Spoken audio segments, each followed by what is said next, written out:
No dia 8 de março de 1808, desembarcou no cais do Largo do Paço, no Rio de Janeiro, a família real portuguesa. Cerca de um mês após sua chegada às terras tupiniquins, a corte lusitana criou a Imprensa Régia, que era responsável pela publicação de livros oficiais e da Gazeta do Rio de Janeiro. Antes de sua publicação, era terminantemente proibido a qualquer cidadão brasileiro o acesso a quaisquer tipos de publicações. Primeiro jornal impresso a circular no Brasil, a Gazeta foi fundada em 10 de setembro de 1808 e tinha como objetivo veicular comunicados do governo, assuntos sobre a política internacional, principalmente os conflitos napoleônicos e a instabilidade das colônias espanholas. Era publicado 2 vezes por semana. As máquinas de impressão da Gazeta do Rio de Janeiro ficavam dentro dos quartéis, onde era realizada uma censura prévia do jornal. Além de notícias, o impresso ainda contava com anúncios. Seu primeiro editor foi Tiburcio José da Rocha, seguido por Manuel Ferreira de Araújo Guimarães e Francisco Vieira Goulart. O primeiro jornal independente sem censura no Brasil foi o Armazém Literário, mais conhecido por Correio Brasiliense. Era publicado na Inglaterra por Hipólito da Costa e vendido clandestinamente no Brasil. O jornal era publicado mensalmente e era dividido em 4 seções: Política, Comércio e Artes, Literatura e Ciências, Ciências e Miscelânea, Reflexões e Correspondência. Neste periódico, Hipólito da Costa defendia ideias liberais, como a de uma monarquia constitucional e o fim da escravidão, dando ampla cobertura à Revolução Pernambucana de 1817 e aos acontecimentos de 1821 e de 1822, que conduziriam à independência do Brasil. Devido ao impacto causado pelo jornal, a coroa portuguesa chegou até a patrocinar um concorrente em Londres para minimizar os estragos causados pelo correio. Há quem diga que a coroa veio a pagar 1.000 libras esterlinas, o que era equivalente a 500 assinaturas a Hipólito da Costa, fazendo-o minimizar seu tom crítico. O Correio Brasiliense circulou de 1º de junho de 1808 até a independência do Brasil, quando perdeu sua utilidade. Ao todo, foram publicados 175 números, agrupados em 29 volumes e editados durante 14 anos e 7 meses ininterruptamente. Em 1811, foi publicado o primeiro jornal da então província da Bahia, o Idade Douro do Brasil, feito por Manuel Antônio Silva Serva. O impresso possuía 4 páginas e circulava às terças e sextas-feiras, de maio de 1811 a junho de 1823. A sua linha editorial era conservadora, defendendo o absolutismo monárquico português.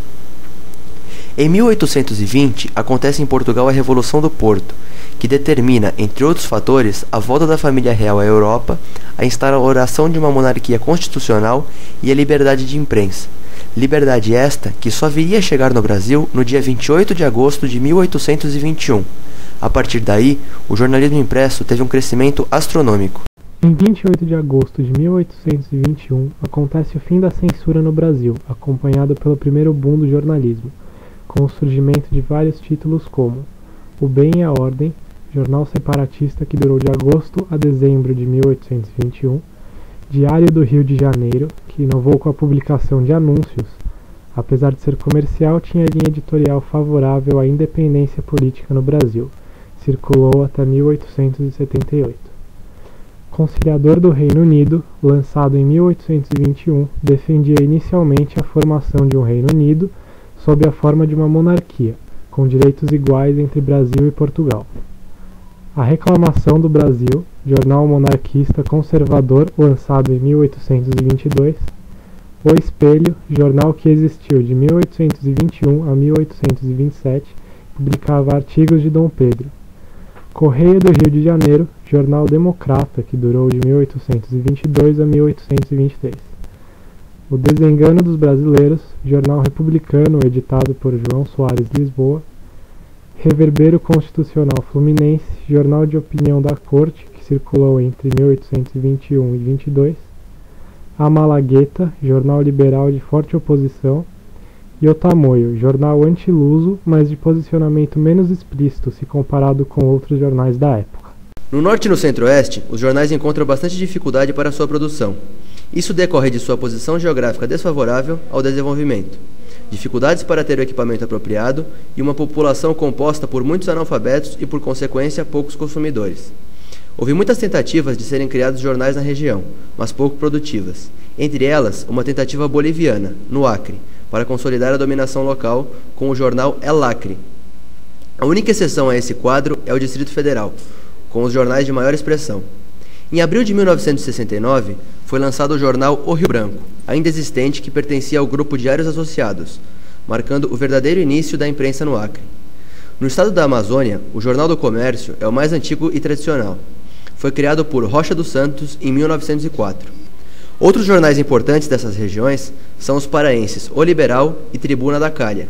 Gazeta de Rondônia e Brasil Norte são os principais jornais de Rondônia e Roraima, respectivamente. No Centro-Oeste, os jornais da capital brasileira se destacam Diário Oficial, Jornal de Brasília e principalmente o Correio Brasiliense, fundado por Chateaubriand em 1960, junto com a cidade. Ele recebeu o nome de um dos mais antigos jornais do Brasil. Os mato-grossenses Diário de Cuiabá, Folha do Estado e a Gazeta de Cuiabá, e os sul-mato-grossenses Correio do Estado, fundado em 1954, e Folha do Povo, junto com os goianos O Popular e Diário da Manhã, completam os principais jornais da região. No Nordeste, desde o início, os jornais tiveram políticos importantes como proprietários, como, por exemplo, Diário de Pernambuco, o mais antigo periódico em circulação na América Latina, que era controlado por Rosa e Silva, importante político do começo do século, que usava o jornal para os seus interesses políticos. Francisco Assis Chateaubriand trabalhou neste jornal, além de ter começado sua carreira no Jornal Pequeno, fundado no final do século XIX e de grande circulação até metade do século seguinte. Esse tipo de proprietário ainda ocorre no Nordeste. Gazeta de Alagoas, principal jornal do estado, foi fundada em 1934, pelo jornalista Luiz Magalhães da Silveira. No final da década de 40, ele foi comprado pela antiga Cooperativa Editora e Publicitária de Alagoas, sendo pioneiro em tecnologia no estado. Hoje, ele é associado ao ex-presidente Fernando Collor de Mello e segue sendo o principal jornal do estado. No Maranhão, o Estado do Maranhão assume esse papel e tem como dono José Sarney, atual presidente do Senado Federal do Brasil, que comprou O Dia, mudando seu nome em 1959. Em 1987, ele passa a se modernizar, como os jornais do Sudeste. Na Bahia, o Jornal da Bahia, periódico que circulou entre 1958 e 1994, teve como repórter o cineasta Glauber Rocha e sofreu grandes perseguições entre 1969 e 1972, de Antônio Carlos Magalhães, prefeito da época, que utilizou meios jurídicos, devido ao cenário desenhado por causa do AI-5. Entretanto, o jornal não mudou sua postura. Em 1994, ele faliu, devido à sua má reputação. O jornal paraibano O Norte, que foi fundado em 1908, considerado um dos mais modernos da época, por causa de dificuldades financeiras, passou a entrar em brigas políticas, apoiando o então candidato à presidência Epitácio Pessoa. O jornal foi fechado por 2 vezes. A primeira na década de 20, por ser favorável a Epitácio e, por consequência, contra Valfredo Leal. E a segunda no ano de 1930, por ser contra João Pessoa, apoiando Washington Luiz, então presidente da República, voltando a circular apenas em 1935. No ano de 1954, ele é comprado pelos Diários Associados. O grupo Diários Associados ainda são donos do maranhense O Imparcial, que é o jornal mais antigo em circulação, fundado em 1926, e Diário de Natal, do Rio Grande do Norte. Outros jornais de destaque na região são o baiano A Tarde, mais antigo jornal em circulação e com mais influência.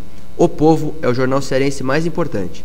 Fundado em 1928, recebeu este nome dos proprietários fortalezenses.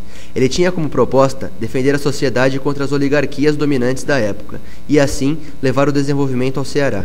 As regiões Sudeste e Sul são as mais influentes do país.